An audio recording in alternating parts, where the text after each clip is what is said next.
बिस्मिल्लाहिर्रहमानिर्रहीम। अस्सलाम वालेकुम दोस्तों, आज इंशाल्लाह इस मुख्तसर सी वीडियो में हम सीखेंगे कि कुरान मजीद की वो कौन सी वाहिद सूरत है जो हरफ नफी से शुरू होती है।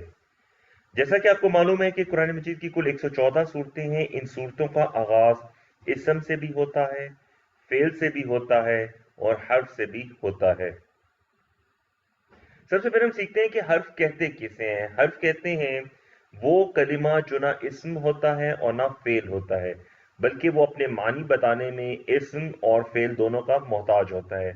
इसकी कुछ मिसालें देख लीजिए, जैसे इला, मिन, फी, अला वगैरह।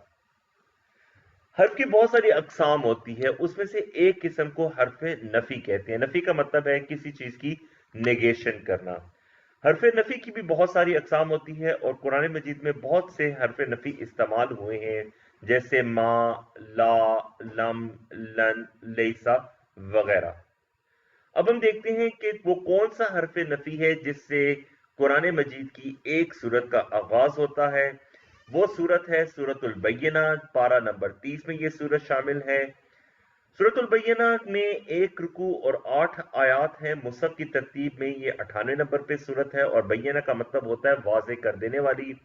सूरत का आगाज होता है बिस्मिल्लाहिर्रहमानिर्रहीम, लम यकुनिल लज़ीना कफरू मिन अहलिल किताबी वल मुश्रिकीन मुनफक्कीन हत्ता तातियहुमुल बय्यिना। तो आपने देखा कि सूरत का आगाज हो रहा है हरफ नफी लम के साथ, और ये कुरान मजीद की वाहिद सूरत है जिसका आगाज हरफ नफी के साथ होता है। अल्हम्दुलिल्लाह, हमने आज सीखा है कि कुरान मजीद की वो कौन सी वाहिद सूरत है जिसका आगाज हरफ नफी से होता है।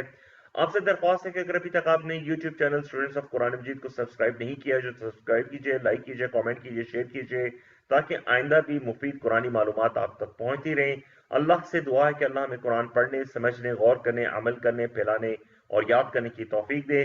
सुब्हानकल्लाहुम्मा व बिहम्दिका नशहदु अल्ला इलाहा इल्ला अंता नस्तगफिरुका व नतूबु इलैक। अस्सलामु अलैकुम व रहमतुल्लाहि व बरकातुहू।